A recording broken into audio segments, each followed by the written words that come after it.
Hello everyone, welcome to my YouTube channel success competitive quiz के इस YouTube platform पर आप सभी का स्वागत है। तो सिमुलतला आवासीय विद्यालय क्लास 6 के लिए 18 अक्टूबर 2024 को पीटी का एग्ज़ाम जो कंडक्ट कराया गया था विभिन्न सेंटर पर, तो उसी का मैं 100% सटीक सॉल्यूशन लेकर आया हूँ। और ये जो वीडियो जो आपका है हिंदी और इंग्लिश दोनों का मिक्स है।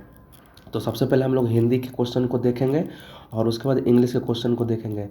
तो अभी तक आपने अगर चैनल को सब्सक्राइब नहीं किया तो चैनल को सब्सक्राइब कर लीजिएगा, बगल में बेल आइकन का निशान होगा तो उसे भी प्रेस कर दीजिएगा ताकि आपको वीडियो का नोटिफिकेशन समय समय पर मिल सके। ठीक है। और इसके पहले वाले वीडियो में ऑलरेडी मैथमेटिक्स का और इसके अलावा सोशल साइंस और एसएसटी का दोनों वीडियो ऑलरेडी अपलोड कर चुका हूँ, तो जाकर वहाँ से देखिएगा और नंबर कितना ऑब्टेंड हो रहा था वो कमेंट बॉक्स में ज़रूर बताइएगा। फिलहाल हम लोग हिंदी और इंग्लिश के क्वेश्चन पर बढ़ते हैं। अच्छा, मैं एक चीज़ और आपको बता देता हूँ, एक इन्फॉर्मेशन और दे देता हूँ। हिंदी में जो क्वेश्चन खासकर जो पूछा है ना, तो आपका क्या है कि जो सरकारी बुक जो होता है 5 क्लास का, तो उससे नहीं पूछा है। एक 5 क्लास का एक बुक आता है एनसीईआरटी का, तभी एनसीईआरटी से क्वेश्चन पूछ दिया है। समझ रहे हो, एनसीईआरटी से इंग्लिश में भी लगभग वही किया है। ठीक है, जो क्वेश्चन पूछा है सरकारी बुक से पूछा नहीं बल्कि एनसीईआरटी से वो क्वेश्चन पूछ दिया, बिहार बोर्ड वाला से नहीं पूछा है।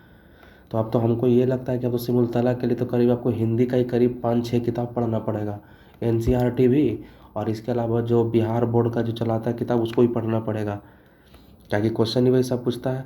चलिए आगे मैं दिखाता हूँ कौन कौन सा क्वेश्चन पूछा है। फिलहाल हम लोग आगे बढ़ते हैं, तो बढ़ते हैं आगे, लेट्स मूव फॉरवर्ड। तो हिंदी का क्वेश्चन है 91 से लेकर 120 तक। तो पहला क्वेश्चन आपसे पूछ रहा है कि हाथ ना आना मुहावरे का सही अर्थ क्या होगा। तो ये पकड़ में ना आना है। ठीक है।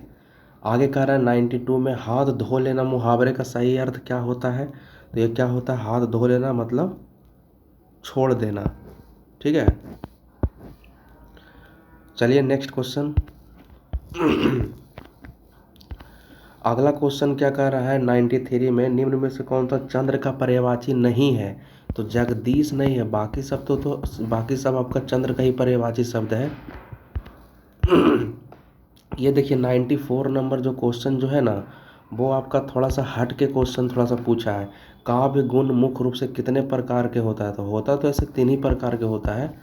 ठीक है, ये थोड़ा सा व्याकरण का हट के थोड़ा सा क्वेश्चन पूछा है। नेक्स्ट। जब दो या दो से अधिक शब्द अपने बीच की विभक्ति का लोप कर जो छोटा रूप बनाते हैं तो उसे समास कहते हैं। इसका समास का डिफिनीशन है। आगे कह रहा है कि द्वंद्व समास का उदाहरण बताइए। सिंपल है, हाइफन लगा हुआ है तो माता पिता हो जाएगा। चलिए आगे क्या कह रहा है, छी तुम्हें ऐसा नहीं करना चाहिए था। छी कौन सा अव्यय है, तो ये विस्मयादि बोधक हो जाएगा। कौन सा हो जाएगा, विस्मयादि बोधक। आगे नेक्स्ट क्वेश्चन यहाँ पर क्या कह रहा है, मास में एक बार आने वाला एक शब्द बताइए, मतलब अनेक शब्दों का एक शब्द बताने के लिए कह रहा है, तो ये मासिक हो जाएगा। 99 नंबर में कह रहा अस्थायी शब्द में किस उपसर्ग का प्रयोग हुआ, तो ये आ का प्रयोग हुआ है। ठीक है। 100 नंबर में कह रहा नन्हा फनकार कहानी में केशव क्या बनना चाहता है, यही यही। ठीक है, रिमझिम नामक एक बुक है 5 क्लास के एनसीईआरटी का, तो उसी से ये क्वेश्चन पूछा है, तो ये शिल्पकार हो जाएगा। नेक्स्ट बोल रहा जिस शब्द या समूह से काम का करना या होना पाया जाए उसे क्या बोलते हैं, तो उसे क्रिया बोलते हैं। आगे कह रहा है कि बच्चा डरता है वाक्य में कौन सी क्रिया, सिंपल है, अकर्मक क्रिया है। मैं आपको बता चुका हूँ लास्ट वाला जब मैं वीडियो बनाया था ना, तो उसमें मैंने आपको बता चुका हूँ ये व्याकरण के सेक्शन को, तो उसी में मैं बताया हूँ क्रिया उरिया के बारे में कि कौन सा कर्मक कौन सा सकर्मक है, कुछ वर्णमाला के बारे में बताया हूँ, कुछ स्वर्ण पर, तो सारा क्वेश्चन वहाँ से उठाकर पूछा है। ठीक है। नेक्स्ट अगला क्वेश्चन है, इसमें कह रहा है कि सुंदरता शब्द के किस भेद के अंतर्गत आता है, तो ये भाववाचक संज्ञा है। ये तो हल्का है, निम्नलिखित में से निश्चयवाचक सर्वनाम का हल्का क्वेश्चन है यह। ठीक है। आगे कह रहा निम्नलिखित में संख्यावाचक विशेषण कौन सा है, तो संख्यावाचक विशेषण ढूंढिए, हजार हो जाएगा। देखिए प्रयोग के आधार पर शब्दों के कितने भेद होते हैं, तो ऐसे तो 2 भेद होता है, एक विकारी होता है दूसरा अविकारी होता है। एक विकारी और दूसरा अविकारी, तो विकारी में भी 4 भेद होता है और अविकारी का भी 4 भेद होता है। तो 2 तो खाली ऑप्शन में तो दिख नहीं रहा है, लेकिन चार चार मिल के कितना हो जाएगा, 8 हो जाएगा। तो इस सवाल का जो जवाब हो जाएगा 8 यानी सी नंबर। तो इस तरह से थोड़ा सा क्वेश्चन पूछा है।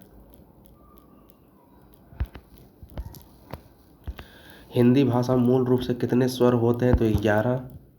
हिंदी वर्णमाला में कुल कितने व्यंजन हैं, तो 33। ये लास्ट के वीडियो में मैंने आपको पढ़ाया था, ये वहीं से क्वेश्चन आया है।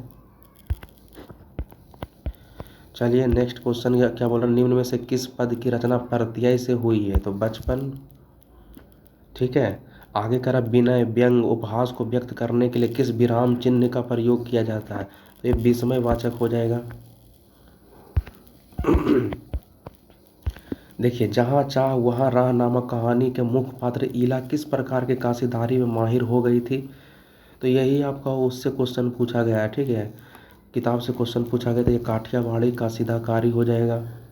आगे कह रहा भागीरथी सूरसरी जाह्नवी निम्नलिखित में से किसका परिभाषित शब्द है, तो ये गंगा का हो जाएगा।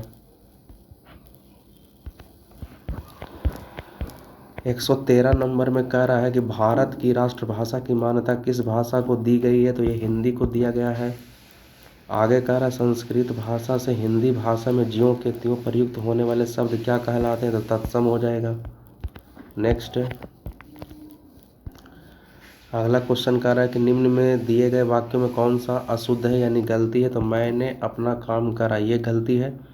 116 नंबर में कह रहा जो शब्द हर्ष शोक घृणा भय आश्चर्य विस्मय आदि भावों को प्रकट करे उन्हें क्या बोलते हैं, तो ये तो हो जाएगा विस्मयादि बोधक। 117 नंबर में 117 निम्नलिखित में कौन सा अशुद्ध शब्द है, तो 1 नंबर हो जाएगा पड़ोस। भारत में पिन कोड की शुरुआत डाक तार विभाग ने पोस्टल नंबर योजना के नाम से कब हुआ था, तो ये 15 अगस्त 1972 है ना। चलिए नेक्स्ट क्वेश्चन। आगे बोल रहा समय की दृष्टि से अनुकूल, तो समय अनुकूल। हिंदी में कितने कारक होते हैं, ये लास्ट के वीडियो मैंने आपको बताया था। ठीक है, तो ये 8 हो जाएगा। जिस दिन मैंने लाइव क्लास शायद लिया होगा ना, तो उस दिन लाइव क्लास में भी शायद इसके बारे में मैंने आपको बताया था। ठीक है, कारक के बारे में नहीं, उसमें नहीं, इसके पहले वाले वीडियो में मैंने आपको बताया था कि कारक वाला। ठीक है, चलिए नेक्स्ट आगे बढ़ते हैं। आगे 121 देखिए, ये हिंदी कंप्लीट हो गया। अब हम लोग इंग्लिश में आगे बढ़ते हैं। तो इंग्लिश में देखिए पहला क्वेश्चन आपसे क्या पूछ रहा, find the correct word to complete the proverb और familiar expression that's like carrying coals to. ये आपको बताना है, लोकोक्ति है, कहावत जिसे बोलते हैं। तो 121 का एक सेकेंड थोड़ा सा रुकिएगा। बी नंबर हो जाएगा न्यू कैस्टल। न्यू कैस्टल मतलब होता है अननेसेसरी, जो कुछ होता है ना काम करना, तो वही होता है न्यू कैस्टल। आगे 122 का जो राइट आंसर हो जाएगा, इसमें भी वही बताने के लिए कह रहा है प्रोवर्ब क्या होगा, that's just a drop in the. तो इसका क्या होना चाहिए, 122 का राइट आंसर जो होगा बकेट है, बकेट होना चाहिए। ठीक है, बकेट यानी स्मॉल अमाउंट को दर्शाता है, इसलिए बकेट हो जाएगा। नेक्स्ट अगला क्वेश्चन कह रहा है what time of the day do you think it is when your shadow is the tallest. तो आपका शैडो छाया कब लंबा हो जाता है, तो मॉर्निंग टाइम में होता है। अच्छा देखिए, अगर मान लेते हैं कि हमसे भी अगर कोई मिस्टेक कुछ हो जाता है तो कमेंट बॉक्स में ज़रूर बताइएगा। ठीक है, कभी कभी क्या होता है टिक मारने में कभी कभी हो जाता है, तो उस तरफ पर थोड़ा सा ध्यान दीजिएगा, ऐसे तो बहुत कम ही होगा। आगे 124 नंबर में कर फिल इन दी ब्लैंक्स है, तो क्या भराएगा यहाँ पर, तो यहाँ पर ईच भराएगा। Each esteem other better than himself. ठीक है, मूल्यांकन करने के सेंस में, ठीक है, वह मुझसे बेटर है।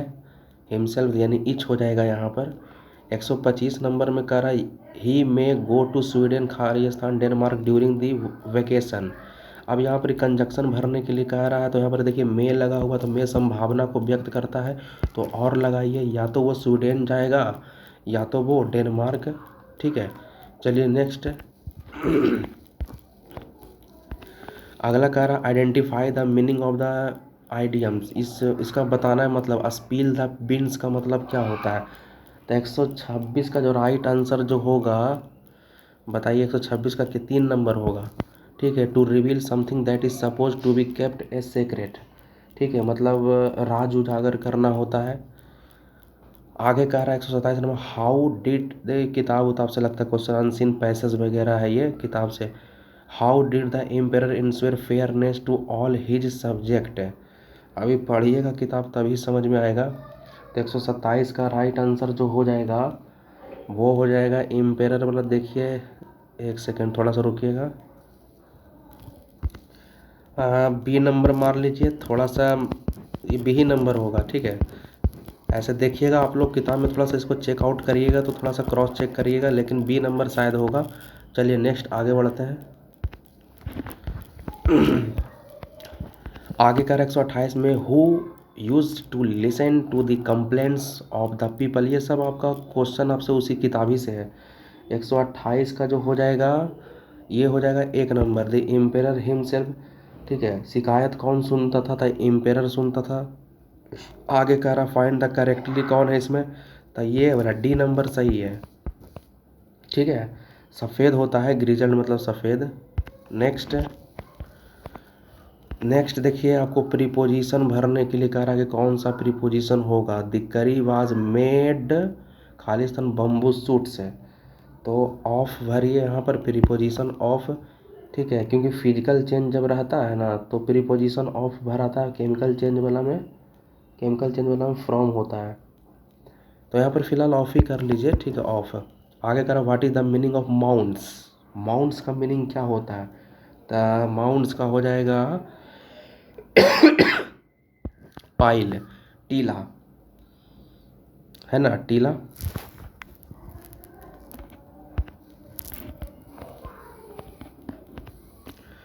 एक सेकेंड आगे, अगला कह रहा है in the poem titled ice cream man what are the two things that the ice cream man is selling. तो ये आपको वही अनसीन पैसेज से क्वेश्चन पूछा गया है, तो ये सी नंबर इसका हो जाएगा, ये वाला सी नंबर। अब देखिए अगला क्वेश्चन क्या कह रहा है 133 नंबर में, what is the name of the great king who lived many years ago in India. अगर ये किताब से क्वेश्चन पूछा है तो शायद जब कहानी पढ़ेगा तो लगता है जहांगीर का चर्चा किया गया है, ठीक है। अब ऑप्शन में तो वैसा कुछ है नहीं, तो फिलहाल आप इसको घेर के रखिएगा। अब अगर आपको टिक मारना ही है, अगर मान लीजिए अगर किताब से क्वेश्चन नहीं पूछा है, ऐसा ही पूछा है, तब तो अकबर को आप फिलहाल टिक मार लीजिए, ठीक है। लेकिन फिलहाल क्वेश्चन थोड़ा सा घेर के रखिएगा, ठीक है। आप थोड़ा सा आप भी चेकआउट करके 133 नंबर बताइएगा। तो अगर एनसीईआरटी के बुक में ये क्वेश्चन पढ़ना है तो जहांगीर का चर्चा किया है या कुछ और है, शायद जहांगीर ही है, तो बताइएगा इसके बारे में, थोड़ा सा घेर के इसको। एनसीईआरटी का 5 क्लास का जो बुक होगा उसे चेकआउट करिएगा, ठीक है। ऐसे भी ऐसे 15 दिन के बाद आपका आंसर दे ही देगा, आंसर की उसमें भी पता चल जाएगा। चलिए नेक्स्ट आगे करा what was the title of the king. तो 134 का जो राइट आंसर जो होगा वो एम्पेरर, देख लीजिए बी नंबर। और 135 में कह रहा what did the emperor ordered his soldier to do in front of the place.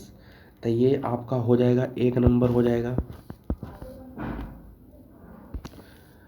अगला क्वेश्चन कर रहा है सिनोनिम्स बताइए, कंपोनेंट का सिनोनिम क्या हो जाएगा। तो 136 का हो जाएगा 2 नंबर, ठीक है। आगे कह रहा है find the synonyms of the implied, implied का एक्सप्लिसिट, ठीक है, स्पष्ट टाइप का होता है। फिल इन द ब्लैंक्स, अब यहाँ पर बताइए क्या भराएगा। Has a stolen my watch, तो बहुत सारा आपने इस पर ट्रांसलेशन भी बनाया होगा। तो 138 का हो जाएगा क्या चीज़, समबडी होना चाहिए, यानी सम हो जाएगा, ठीक है। चलिए आगे बढ़ते हैं। आगे कह रहा है कि mathematics Khalistan is my favourite subject is so interesting. तो मैथमेटिक्स क्या है, निर्जीव लिविंग थिंग्स है, तो उसके लिए विच का प्रयोग करिए। और 140 नंबर में आ जाइए, 140 का क्या हो जाएगा। ये आपको कह रहा है ना कि सर इस मतलब जम्बल्ड करना है, इसको बताना है कि मतलब इसमें से कौन सही है, ऑर्गेनाइज करके, ठीक है। तो बताइए 140 का जो हो जाएगा, I went towards the large, एक सेकेंड देखना पड़ेगा थोड़ा सा, एक सेकेंड। तो डी नंबर फिलहाल करिए इसमें, I went toward the large footprint, ठीक है। चलिए आगे बढ़ते हैं। 141 नंबर में आ जाते हैं। 141 में कह रहा सेलेक्ट द इनकरेक्ट सेंटेंस, गलती चुनना है कि इसमें से कौन सा गलती है। तो इसमें क्या होना चाहिए, तो बीच में I run as fast as I could because I was frightened. तो सी नंबर करिएगा, ठीक है। सी नंबर, बीच वाला कारण बताने में दैट का प्रयोग नहीं किया जाता है, बिकॉज का प्रयोग किया जाता है। तो बी नंबर तो नहीं होगा, ए भी एक नहीं होगा, तो सी नंबर को करिएगा। आगे कह रहा है 142 में select the contraction of the phrase have not. Have not को मतलब छोटा करके हम कैसे लिखेंगे, तो इसमें तो कोई है ही नहीं, तो नन ऑफ दिस हो जाएगा। और 143 में कह रहा है कि बताइए कौन सा इनकरेक्ट पेयर, गलती कौन सा लिखा हुआ है, तो 2 नंबर हो जाएगा। ये तो सेल विल लिखाता है ना, ये सी विल लिखाएगा, ठीक है, सी विल।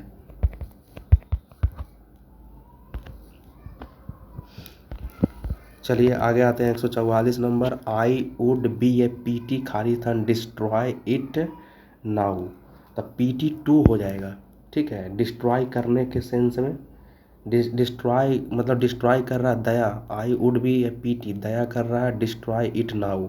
हाँ, तो पीटी के साथ आप 2 लगाइए प्रीपोजिशन।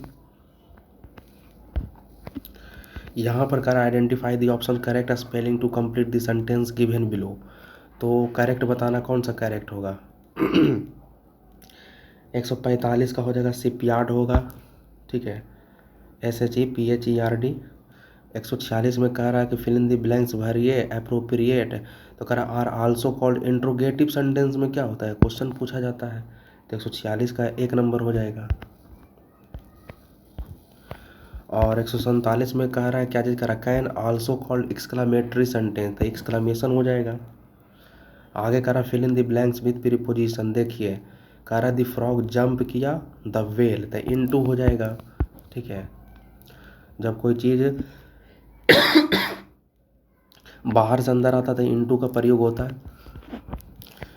149 का कह रहा the children walk the bridge, तो देखिए ये क्या कर रहा है, चिल्ड्रन जो है ब्रिज पर क्या टहल रहा है, तो जब टहल रहा मतलब सटा हुआ है, तो उस स्थिति में प्रीपोजिशन क्या लगेगा, ऑन लगेगा, ठीक है। कॉन्टैक्ट ऑफ सरफेस के लिए प्रीपोजिशन ऑन का प्रयोग किया जाता है। और लास्ट क्वेश्चन कह रहा है डू यू लाइक, तो व्हाट डू यू लाइक हो जाएगा, ये तो सिंपल ऐसे भी करके बोलते हैं, what do you like the best in the schools games art और म्यूजिक, ठीक है। तो व्हाट डू यू, एक सेकेंड, व्हाट डू यू होगा कि विच, एक सेकेंड रुकिए, व्हाट डू यू, विच, विच भी हो सकता है,